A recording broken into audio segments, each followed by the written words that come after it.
All right, welcome to this explainer. Today we're diving straight into Chapter 12 of our source material. We're going to completely demystify Active Directory by looking at it like it's a massive logical city blueprint. Look, whether you're provisioning your very first user account or defending a global forest against lateral movement, really grasping this architecture is absolutely essential for your IT career. Let's get into it. So here is our roadmap for mastering your enterprise Windows environment. We'll be hitting the core of AD, domains, trees and forests, users, groups and rules, the DNS nervous system, security and least privilege, and finally, troubleshooting fire drills. Section 1, the core of Active Directory, the foundation of the enterprise. We're starting right at the foundational bedrock of practically every corporate network today. And here is exactly why this matters so much. Active Directory is used in over 90% of enterprise environments. 90%. It makes it an absolute must-have skill for sysadmins. If you're going to manage Windows infrastructure at any kind of scale, you just have to be fluent in AD. Think of AD as your single pane of glass. It lets you manage thousands of users, computers, and security policies without ever having to touch each individual device. It's built on LDAP, Lightweight Directory Access Protocol, for querying, and Kerberos for rock-solid authentication. Basically, it's the ultimate authority on who's on your network and what they are actually allowed to do. Moving on to Section 2, Domains, Trees, and Forests. The city limits.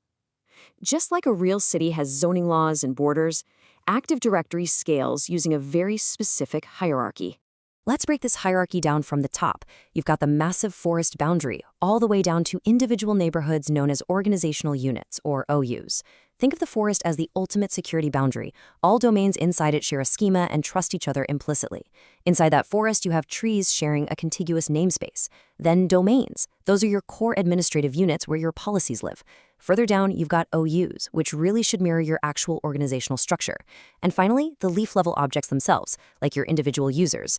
Oh, and a quick tip here, try to keep your OU depth to a maximum of 5 levels, or your group policy inheritance is going to become a total nightmare to manage. Okay, Section 3, Users, Groups, and Rules, the Citizens and Laws. Now that our city is built, we need to understand how the citizens authenticate and access things securely. Welcome to the laws of the land. What's truly fascinating here is how Kerberos authentication grants access. It uses this neat 5-step ticket process without ever transmitting a user's actual password over the network. A user logs in, contacts the domain controller's key distribution center, and they get what's called a ticket granting ticket, or TGT, that's valid for 10 hours. They then take that TGT and use it to request specific service tickets for file shares or apps. It is just an incredibly elegant and highly secure dance. When you compare it to legacy protocols, Kerberos is the clear winner for sure. Why? Because it provides mutual authentication, meaning the client verifies the server and the server verifies the client. NTLM, on the other hand, relies on a challenge and response mechanism that attackers absolutely love to exploit. You really should be actively working to disable NTLM across your domain wherever you possibly can. To manage all these citizens cleanly, you've got to use the AGDLP nesting strategy. This keeps your auditing transparent so that one group equals one specific role. Here's how it works. You put your accounts into global groups based on their job role. Then, you nest those into domain local groups, which represent the actual resource access. Finally, you assign the permissions on the file share to that domain local group. If someone changes departments, you just swap their global group membership. Boom! You never have to touch those messy file share permissions again. Section 4, the DNS nervous system, the roads and routing. This is the critical nervous system that keeps all of these components talking to each other seamlessly. Look, without DNS, user logins fail, replication stops, group policies break, and the entire Active Directory city essentially collapses. Your domain controllers register critical service, or SRV records, so clients can automatically locate them for LDAP and Kerberos services. This is exactly why every domain join machine must point to an internal domain controller for its primary DNS. Seriously, pointing a domain client directly to a public DNS like 8.8.8.8 will instantly break its ability to function on the network.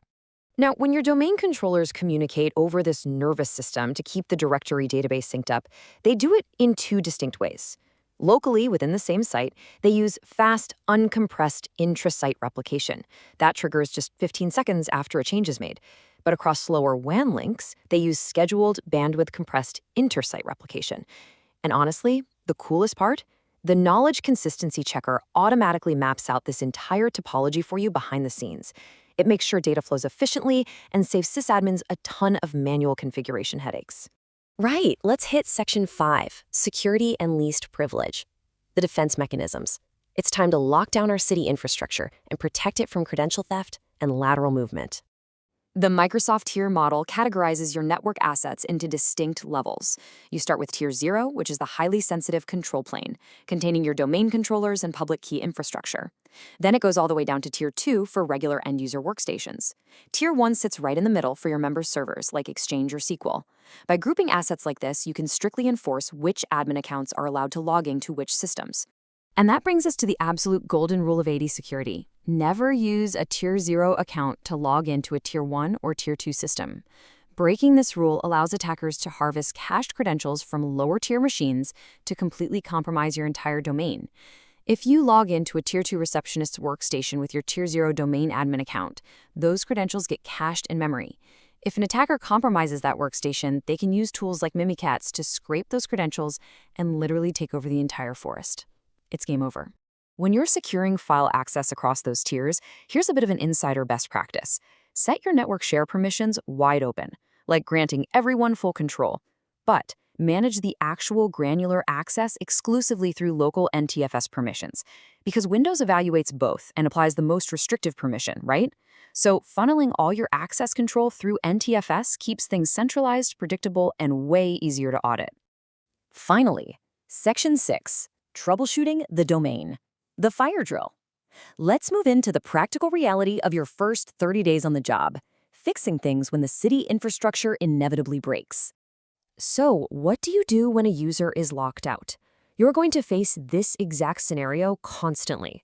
Querying event ID 4740 in your security logs is your absolute best first step to find the caller computer name that's triggering it. Active Directory tracks lockouts meticulously. Instead of just blindly unlocking the user and waiting for them to inevitably get locked out again 10 minutes later, Event 4740 actually tells you the exact machine network-wide that's sending the bad password attempts. You know what's wild about these lockouts? It is rarely the user simply mistyping their password at the login screen. It's almost always silent background processes, like old mobile device passwords, stale map drives, or services configured with an expired user account. These are usually the invisible culprits repeatedly slamming the domain controller with outdated credentials. By mapping out these diagnostic tools and structural elements in your very first week, you instantly empower yourself. You transform an intimidating network into a manageable, logical grid. Running DC-Diag and RepAdmin gives you an immediate health check of your replication and DNS. Identifying your flexible single master operation, or FSMO, role holders tells you exactly which servers are the most critical for specific domain functions. You're basically establishing a rock-solid baseline before you ever make a single change. So, I'll leave you with this provocative thought to challenge your current security posture. If your Tier 0 control plane was compromised today, would your entire Active Directory city fall tomorrow? I highly encourage you to dive into the PowerShell automation scripts from Chapter 12 to truly supercharge your environment. If you implement the tier model, enforce least privilege, and keep a close eye on your event logs, you'll be well on your way to maintaining a highly secure and thriving Active Directory city. Thanks for exploring this chapter with me in today's Explainer. Catch you next time.